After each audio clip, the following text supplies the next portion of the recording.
Welcome to World War 3.0, Chaos Control and the Battle for the Net. This morning started for me in January on a snowy day when I got an email from my editor at Vanity Fair. He had read a story in the New York Times about Hollywood moguls being doxxed in the run-up to the SOPA PIPA craziness. So I jumped on a train and I went down to Washington, D.C. I didn't know much about this stuff at all, much about these bills, much about the conflicts that are brewing over control of the net. But I started going around Washington listening to people. And over the course of that week and the next week, and that was the pivotal week when everything went down with Wikipedia, with Google, I went from talking to a bunch of people on the Hill who really felt like they kind of knew what was going on to a bunch of people who resembled nothing so much as trauma victims. It was like they'd been hit by a train. And it was a very unusual opportunity to talk to lawmakers and their aides who were in a posture of humility and truly trying to figure out what the heck was going on. I called a number of the people who are sitting here to ask them for advice about how to write the story. And it quickly became clear to me that whatever was going on with SOPA and PIPA couldn't be understood without taking a longer view, without trying to see it in the big picture. And when I tried to do that, I tried to break it all down into the simplest possible true story I could tell. I wanted it to be something that a kid could understand. And I found that when I asked the people who knew the most about this, that they couldn't tell it as a simple story, because they were so far inside it. I think one of the things that happens in the community of people who, the sort of people who come to DEFCON, is that you forget how people outside, how little they understand about what you know. That leads to sometimes great expertise at tactical and short-term thinking, and some difficulties with strategic and long-term thinking. I hoped that the story I was working on, and I hope that the panel discussion we're going to have this morning can help nudge things more in the direction of strategy and long-term thinking.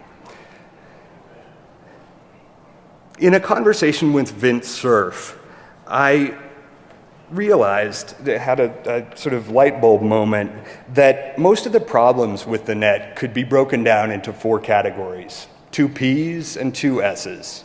Privacy, piracy and intellectual property, security, and sovereignty.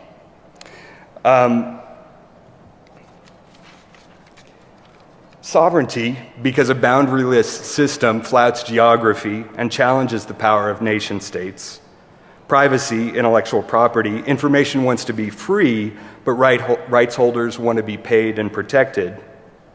Privacy, because the same anonymity that allows for creativity and dissent on the net also gives cover to criminal activity, and a lot of what we think we can do anonymously is actually possible to be tracked.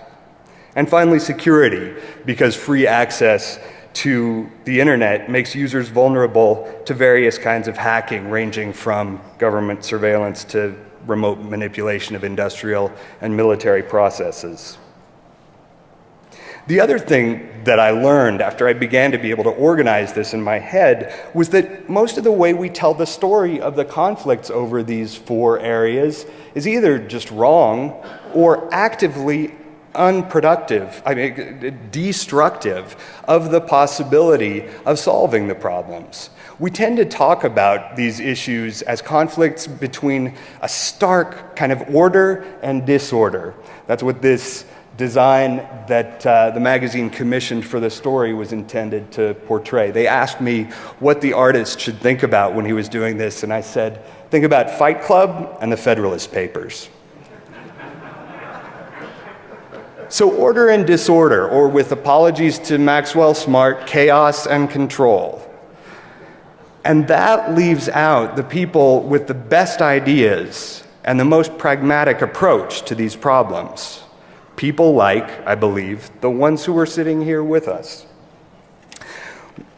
You probably already know all of them, but just briefly, Rod Beckstrom has been sitting at the center of the world of internet politics for many, many years. He's a serial entrepreneur.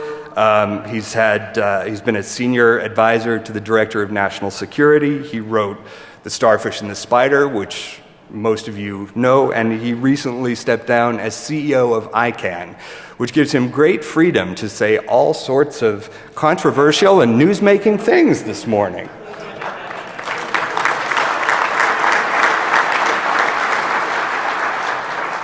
We have the ghost of Jeff Moss, who will manifest very soon. We have Dan Kaminsky, global expert on the DNS, among many other distinctions. And Josh Corman from Akamai, who also, in his off hours, writes one of the best blogs, best analyses of any kind of anonymous that you can find out there. The blog is called Cognitive Dissonance, and he does that with Brian Martin.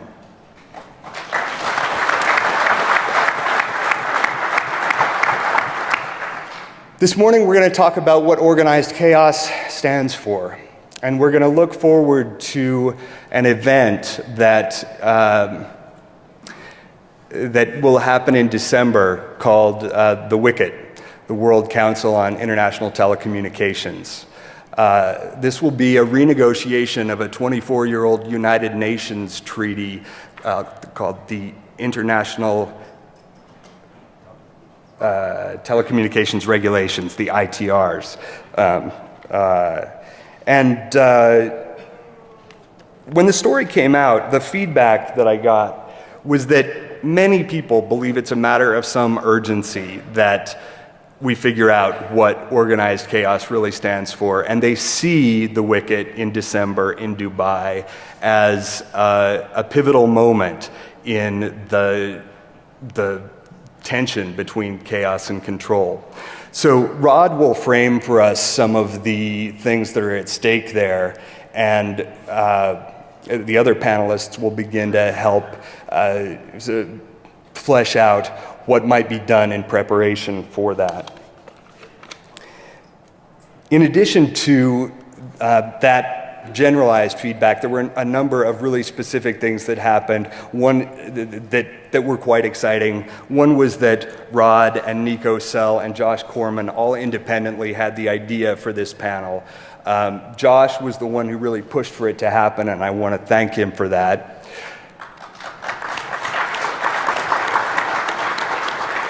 And Gordon Smith, who is a former Deputy Foreign Minister of Canada, as well as a former ambassador to both the EU and NATO, reached out and said that he wants to organize a conference about the concept of organized chaos with an eye to the WICET. A lot of folks in Washington think that the United States and its allies are not preparing well enough for this. Gordon is putting some serious resources into developing that conversation. I'd like him to stand really quickly. He came in this morning so he could listen and so that he could talk to those of you who have ideas about what ought to happen going forward. So with that, having gone over time, I am going to sit down, turn it over to these folks, and then we'll talk amongst ourselves, and at the end, take a few questions from you. Thank you.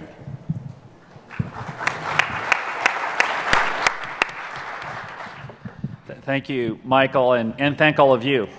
And this community has enriched this global dialogue that's going on, and certainly enriched the organization I just had a chance to lead, ICANN, the Internet Corporation for Assigned Names and Numbers, which is the multi-stakeholder body that, with the global community, with many of you involved, helps to coordinate the domain name system. The Internet domain names, all Internet protocol addresses, and also publishing what we call the protocol and parameter registries of the internet. The three sets of things that make billions of devices and millions of private networks look like one place, the unique identifiers of the internet.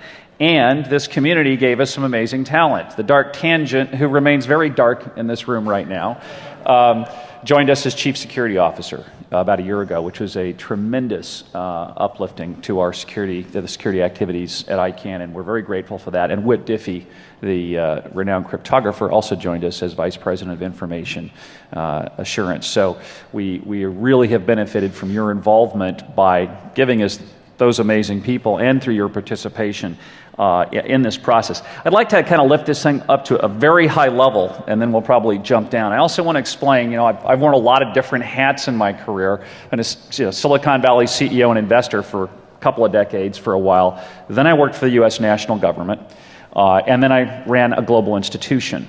Today, I'm just going to speak from a global perspective, because I think it's important that that perspective be represented at this table, and it's a perspective that I believe in. And I think it's also in the interests of great nations, such as the one that I was fortunate to be born in. But I'll speak from a global perspective and talk about this system, where we are, and places it might go, because none of us know where this is going. We're going through the most radical transformation in geopolitical power structures in our lives in this room. There are some people in this room who were alive when the last massive transformation happened, which was in the late 1940s, immediately following World War II. And so actually I want to start at that extremely high level and talk about three types of institutions that are engaged in what's going on, and what some people view as a very epic battle in geopolitics, and other people might view as a phase change in physics, where everything's changing.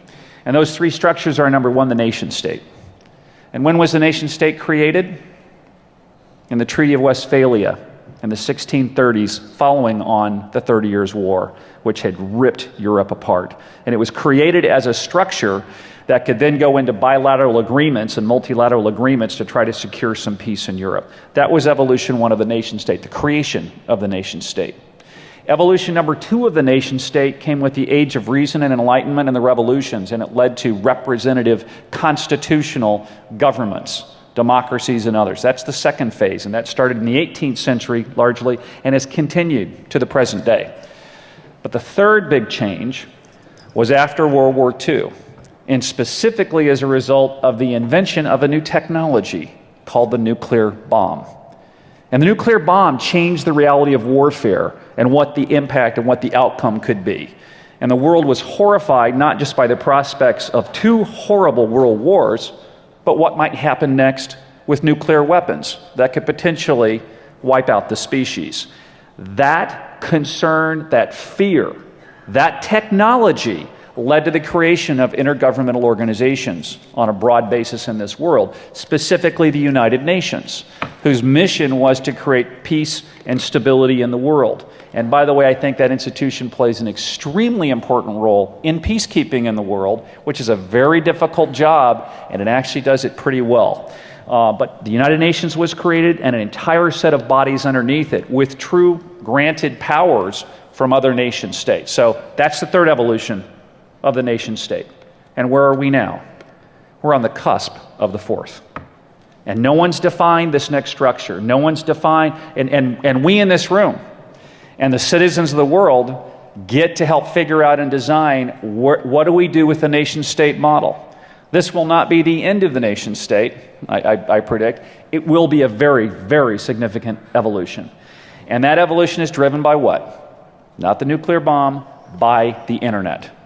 The internet and ubiquitous connectivity, communications, and information dispersion all over the planet. So what we're really talking about today is the interplay of nation states, intergovernmental organizations, and a new species of organizations that came out of, in large measure, out of the internet itself, multi-stakeholder governance structures. So when the internet was created as this collaborative research effort by Vint Cerf, Bob Kahn, and others, they developed it in a way, as you know, because many of you have probably written RFCs and contributed to RFCs at in the IETF, but in a collaborative fashion, in a very loosely coupled fashion, in a very dynamic, organic set of bodies and institutions that led to IETF Internet Society, or ISOC, ICANN, World Wide Web Consortium, or W3C, and the regional internet registries, and these bodies all over the world of technical experts and legal experts, business experts, who engage in defining the standards for the internet through the ITF, and then through governing the internet, the domain name system, for example, through ICANN. So that's what we're talking. So that's kind of the game table is, how are those three going to interact? And that's the global dialogue that's happening, and that's why WCIT is important in December of this year. And some people are very concerned about the threat that the primacy of the multi-stakeholder model, which includes governments, and must include governments because they're important stakeholders and they have a very important role in our society, that could be lost and shifted to an intergovernmental structure such as the ITU. And so where does that balance come out? That's what this discussion is globally that's going on, and that's why every one of you in this room are important as participants in that conversation. I'd like to try to summarize and simplify in one sense where I think we want to get or where we want to stay, because and I think it can be very simply described as anyone in the world should be able to communicate with anyone else in the world at any time and any place. And to do that, you've got to have point-to-point connectivity of the internet, and the internet has to be unified. All right? But if that's possible, if anyone could talk to anyone, anywhere, anytime, then that's a vision of what we want to protect and hold. And it gets violated when the internet's fractured and balkanized. Now, I think there's a set of principles then that we can look at, simple principles, 5, for leading where we want to get to through these discussions. Number 1 is the internet should be open and unified and remain that way. Secondly, the internet must be global and its governance structures. Thirdly, it should be as neutral as possible, because it needs to be that to accomplish those other two. Fourth is that it should be governed by transparent and open multi-stakeholder processes with meaningful government involvement. Finally, there should be minimal regulation. And if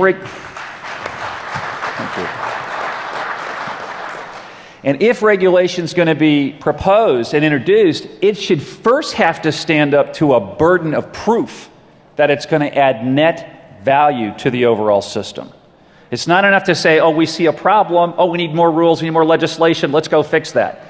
Because the secondary and tertiary effects are often far worse than what the system was trying to fix in the first place. And that's what and that's what the citizens of the world told politicians when they proposed SOPA and PIPA and ACTA. And so the politicians of the world are on alert now. As Michael described, they were traumatized after what happened in January in DC. That's part of ushering in this new world. But again, our goal should not be to tear down governments. Our goal, because we're a part of governments, and we're part of this community, we're part of many communities. How do we make them better? How do we reboot? How do we evolve bottoms up by making them better decentralized governance and more flexible and more responsive to meeting the needs of citizens, more accountable and more transparent, which many people in this room contribute to, and that's a very important part of the process. So, in summary, I think that's a high-level view. Is we've got to think about where do we take the nation state, how do these three players interact, and what we can all do is two things: strengthen the multi-stakeholder model, and then keep expressing the views that we should not move the coordination of the internet from the multi-stakeholder model that includes all voices to a process that only includes one. Thank you.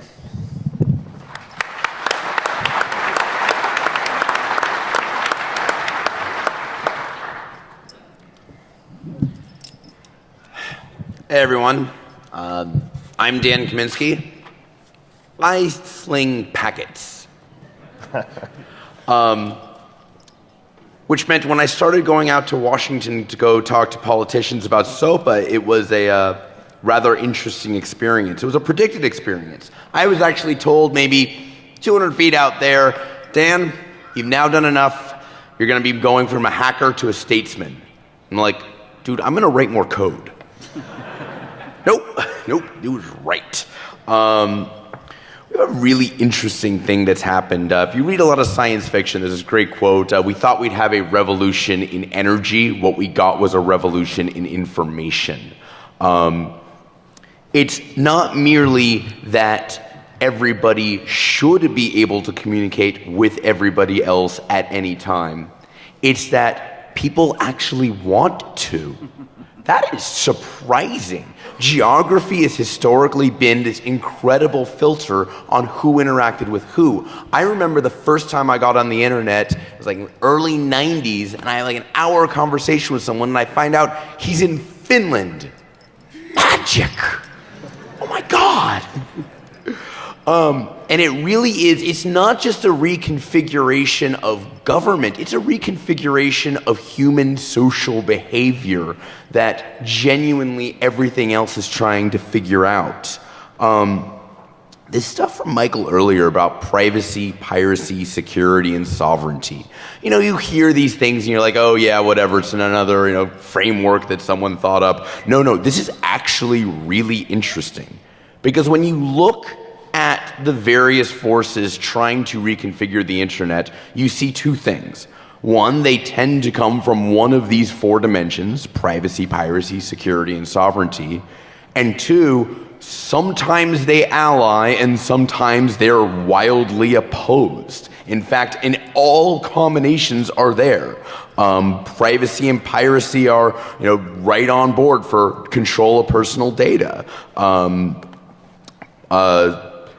Is our privacy and security aligned? Well, it depends. In one sense, there's this whole question of information disclosure. Privacy and privacy and security want information disclosure to be controlled. On the other hand, security would very much like to be able to attribute bad guys, find out who they are and go after them, a thing that sovereignty wants. But privacy is like, wait, we want anonymity.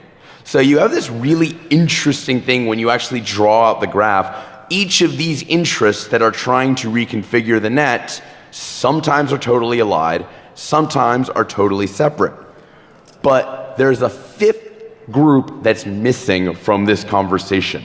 And this is the group that's actually in charge, and that's reliability. This is the golden goose, and nobody wants to cook it.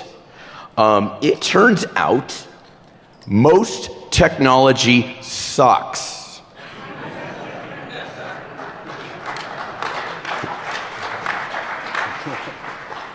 What we're doing now has some problems. But if you want to understand the core root of the conservatism in changing things, it's most alternatives will fail immediately, and not only will, have repeatedly. What we call the internet today is what the nerds decided to use because that was the thing that didn't go down all the time. We see these corpses of technology. Minitel finally got shut down. Minitel should have been the internet. I mean, France was decades ahead of where we were, but it was this massively centralized system, and it just could never grow. You just see this. I think the best example of technology that still to this day doesn't work. My God, consumer electronics is a nightmare. Have you ever tried to use the same remote control to go to someone's house and use their entertainment system? I can't figure it out. So this is kind of the underlying crux. We've got a system now that is mostly optimized for moving pictures of cats.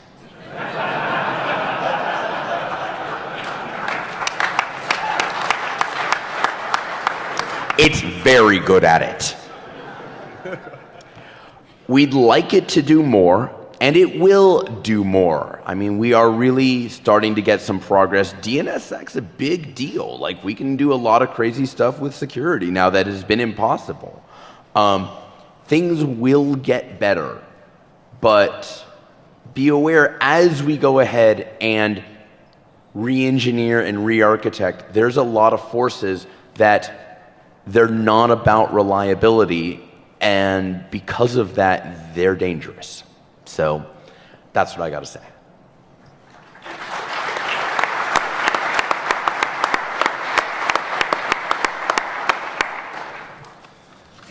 I guess it's my turn. So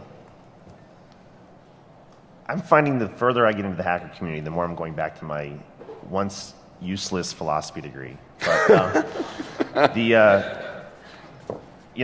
think my entree into this was Jericho, Brian Martin, and I did a panel here 1 year ago on Whoever Fights Monsters, and we really looked at Anonymous and the rise of Anonymous, or the rise of the chaotic actors, as of consequence. A lot of the things we do, most of us get into security because we like to break things, because we like to solve problems, because it's profitable. A lot of us are very talented in this DEFCON community, but it started making sense that now this was where hacking and whether they're good at it or not, regardless of your opinion, we saw the id unleashed. We saw people expressing themselves via technology, via hacking, even if low level, in a new way, and we thought that this was pretty important. So maybe as a student of history, people don't really know who the Black Hand was or what they did or why they mattered. Certainly not at the time, but the Black Hand was a little group. I don't even remember what they completely stood for, but they assassinated Archduke Ferdinand, which set the world on fire and is largely credited for starting World War I. Now, why the heck did that happen? It wasn't that assassinating one dude was going to start World War. It's that there was tremendous entanglement and tension and unrest in Europe. And that was the arbitrary spark that lit the world on fire. It would have been something else. And it felt to a few of us that, this chaotic activity, the state of the world, joblessness, distrust in government, following Europe, following the American empire, it felt like we were watching history. And maybe this time, instead of reacting to it, perhaps we can get in front of it. So a lot of people are dismissive about Anonymous, but our pursuit of trying to, for the following year, we did a blog series called Building a Better Anonymous. And by talking about all the ways in which such an activist group could be more principled, could be more focused, could be more potent for their own purposes and their own interests, but also to reduce collateral damage, we felt we had to start engaging and getting people talking. I mean, you might remember a year ago, if you talked about Anon, they punished you. I mean, they destroyed Aaron Barr. And even some of the ones that claimed they were free speech were attacking journalists like Brian Krebs. So we really wanted to confront this, not because it was cool or sexy, because it was actually risky, but because it was important. So how do we get to the ITU? Well, if you pay attention to what angers and infuriates Anon, it's things like SOPA, right? And you know what? It kind of angers and infuriates most of us. And I probably should have prefaced that I'm speaking as an individual citizen. My opinions are not reflective of my employers. But essentially, there's this false dichotomy, and I think Michael's article really did a beautiful job with this, which is maybe it's a little oversimplified to say the tension between chaos and control. But there's this great Commander X quote. He said, "Given the choice between tyranny and chaos, I will choose chaos." And what occurred to us is, but don't you see that one fuels the other? And we saw this escalating tension, right? Michael asked me in my dining room, he said, so don't you think some of these attempts and these technologies are going to give more control and fix some of these security issues? And I said, no. I mean, this is our hacker posse. We are the hacker ruling class, right? We don't exercise our might very much. Remember when the Great Firewall of China went up? What did the CDC do? They poked through, right? There's a crack in everything.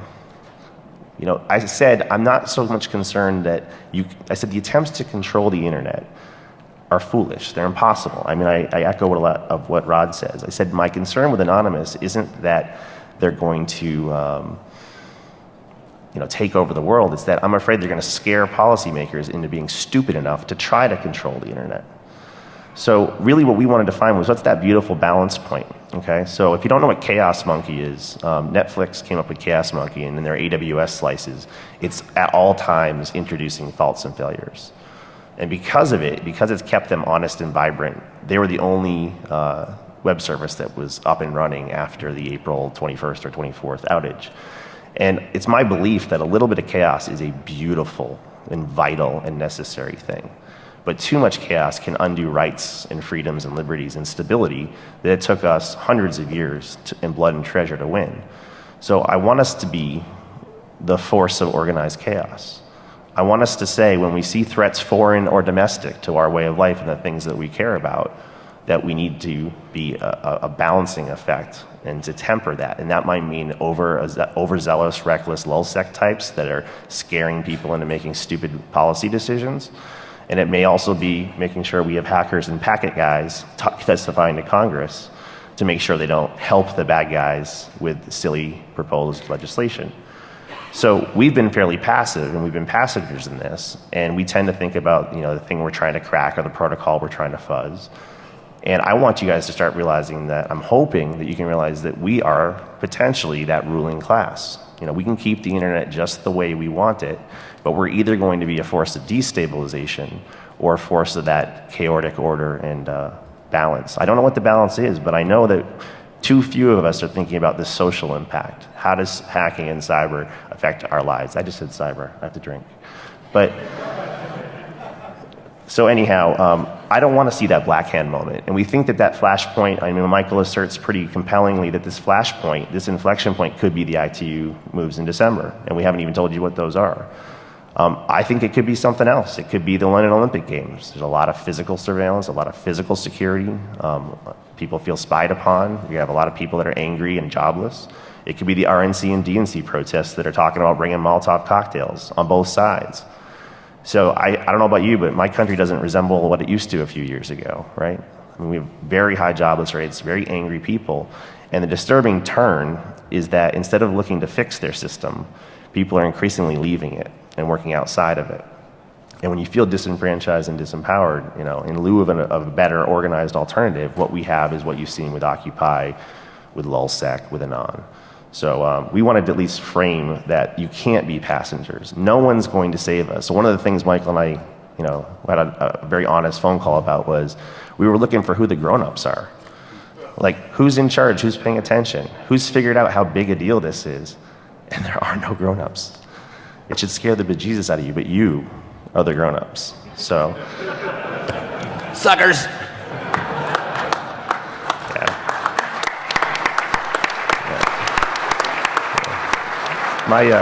My closing thought to you is, I'm a huge Spider-Man fan, but and Michael will attest, there is a life-size Spider-Man statue in my foyer. But that Uncle Ben quote, with great power comes great responsibility. And I think the new A-bomb is the sorcery that we do, right? We have that power, but we've been reluctant to use it. Just like a good samurai, you only take your sword out when necessary and to deliver a killing blow. And what you see is if Anon is an early manifestation of less responsible, less thoughtful use of that power. So let me tweak what Uncle Ben and Stan Lee said. With great power comes great responsibility. I see a rise in personal power without the commensurate wisdom, humility, compassion, or restraint to use it responsibly. And that's the role we have to play. That's all I gotta say. Thanks.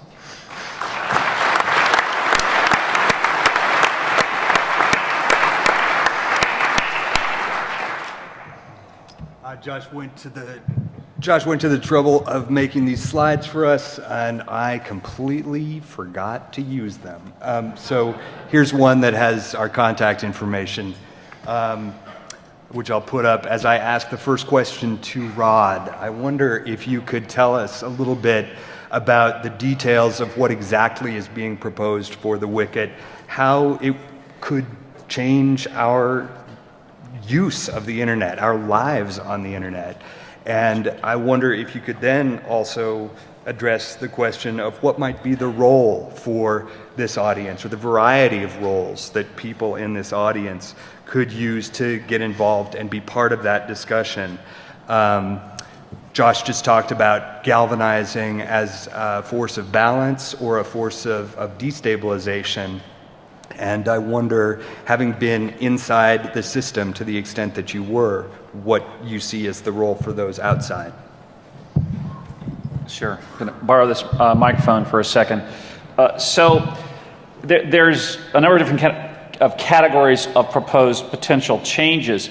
ITU, in some ways, as it has 193 governments as members, the proposals tend to come up through the regional councils and then percolate up and then get considered at fora such as Wicket. Probably the most concerning broad-based potential move is to redefine what the ITU does overall. So the ITU was created to help connect telegraph systems in the 1860s. And then it evolved to cover the telephone system. And then the telephone led to telecommunications. And so the ITU was created in the analog era. And incidentally, I want to note that the ITU, I think, does an excellent job of global spectrum allocation, which is one of those processes they run, which is very important. And there's sort of no controversy about spectrum allocation, but some of the proposals right now is to redefine their scope and mission to handle ICT, or information and communication technologies. Now that may sound harmless, but when you think about what ICT represents, it's computers, it's databases, it's cloud computing. It can be defined as that cybersecurity, et cetera. So there's a potential proposal by some members or desire to fundamentally expand the scope very dramatically that could affect many aspects of the internet, number one. Number two, there's some subtle things such as terms like enhanced cooperation, about wanting to create enhanced cooperation. Now those are two words. It sounds nice, right? Enhanced cooperation. What it really means is moving the multi-stakeholder dialogue into a governmental forum where the other stakeholders sit in chairs and listen and don't get a chance to speak, potentially. And then there's a lot of small proposals in different places about whether it's they get involved in allocating internet addresses or involved in country code, what we call country code top-level domain operations around the world. So there's a lot of different discussions. ITU as a body is the global international governmental organization. It's important, it's valued, but the multi-stakeholder community, and by the way, ICANN is so open, an ITU member sat on our board as an observer when I served as CEO for a year. They're a member of our governmental advisory committee. They're allowed to participate in any and every process that we have as a community. And so ICANN's extremely open. That's not always reciprocated. So, and by the way, I have respect for ITU. It has an important role, but like any institution, it needs to have its role, which is defined and different, and ICANN and the multi-stakeholder community groups are really the ones that have created the internet and helped to drive it forward. So that would be my high-level summary. And what can people in the room do? Communicate to your leaders, communicate to whether it's your representatives or your diplomats to other countries. Make it clear. If you believe the internet should be governed by the global community in a multi-stakeholder fashion, make that clear and make your voices strongly heard. Let me, just to feisty it up a little bit. I mean, I didn't learn about it at ITU from my congressman. I didn't learn about it from the news. I learned about it from some really justifiably angry anons because they view this as an existential threat to a free and open internet. They think this is going to increase censorship. It's going to increase surveillance. It's going to allow more oppressive regimes to do more stuff so we don't have an internet but lots of little zones. It's a threat to Skype. It's a threat to VPNs. It's a threat to Toring. So what are the top three fears that people have that will come as a result of this meeting? Can you summarize the top two or three? I think you pretty much just nailed them, I think you hit them.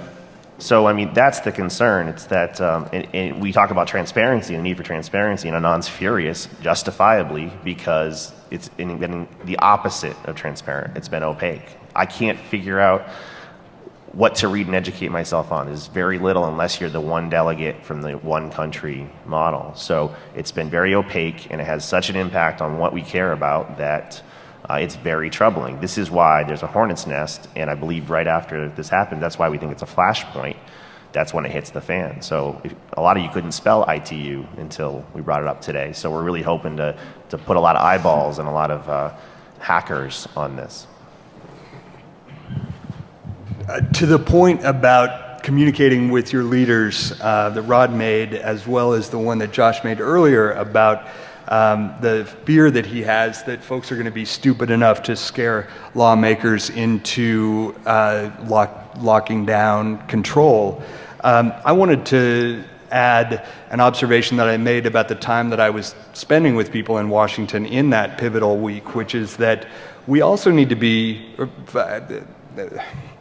it's important in the approach to this conversation also to avoid the possibility of scaring them into complete inaction, because when they became trauma victims, what I found was that they were afraid to say anything, that the tone of the debate or the tone of the outcry over SOPA and PIPA was so overwhelming, and they were so shamed by their own ignorance that they felt they couldn't even have a conversation.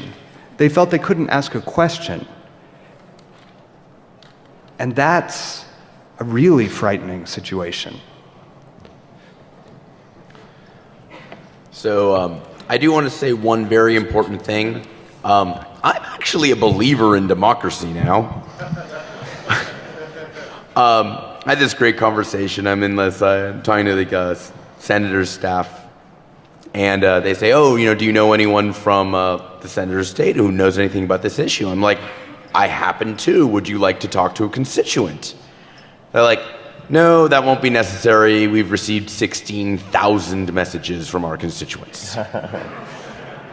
So, absolutely, guys, go talk to the local staff. Go talk to your local people. Like, it's a big freaking deal. I cannot even emphasize how much surprise there was about the level of really high quality, well-reasoned communication that came from the open nerd community to Congress. We actually were heard. It was kind of cool.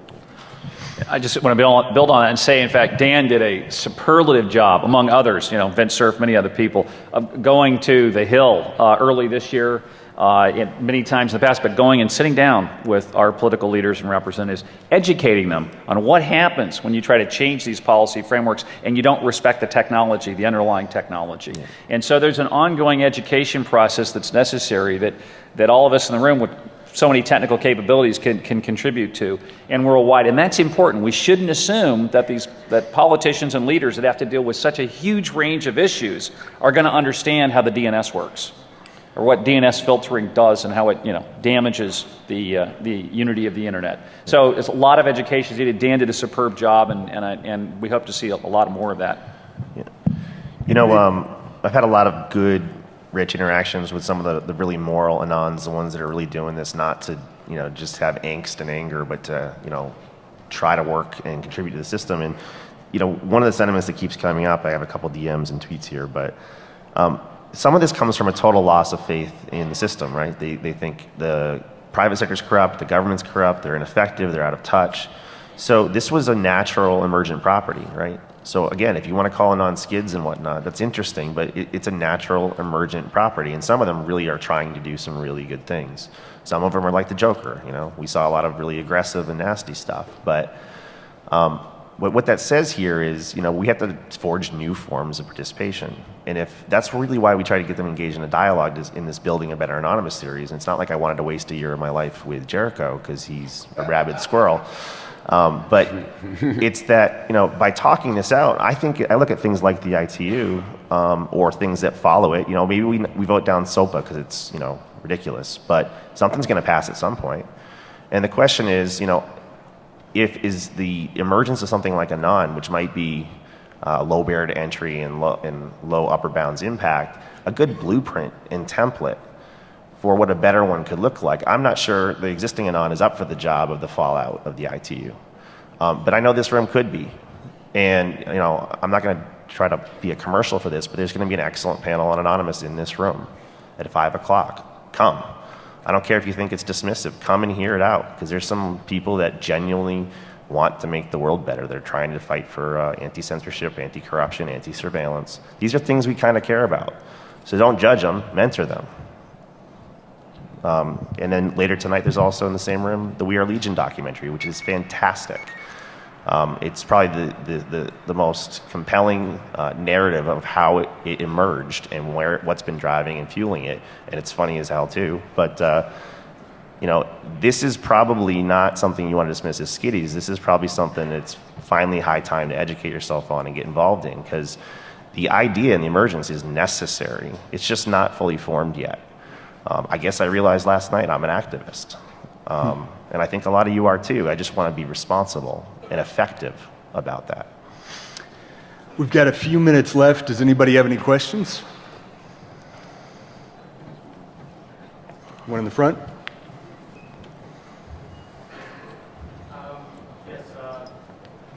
Here.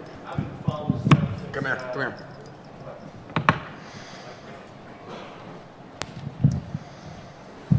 So I agree with everything you guys, violently agree with everything you guys said, and the importance of actually contacting your, whether they're your lawmakers, whatever, writing a good letter really pays off. I wrote UPC a million years ago, wrote a bunch of TCP/IP stacks, so I'm a real geek, and I'd rather code and I'd rather do stuff like that. But one of the questions I'd like to ask the panelists, and I've also been part of this in a lot of the dark back rooms, some of the ITU stuff where I've actually been threatened by some of the people there, and it's clear that from the very low level of this, it's a battle. And make no mistake, it's just a fight. Some of these people, the ITU is feeling irrelevance, feeling like they might be sidelined. But I've heard also some people say that maybe the ITU is a check. So they're one group trying to take control.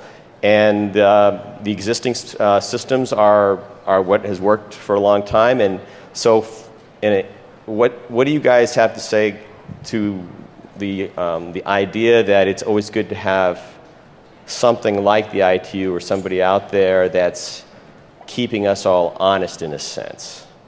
So I'm not a pro-ITU guy by any means, but there's an idea that there is both kind of this give and take. Thanks. Okay, I don't want to Kanye West real quick here, but I'm going to make you guys really happy. We're not going to clear this room, so please feel free to stay in here. Problem is fixed, and enjoy.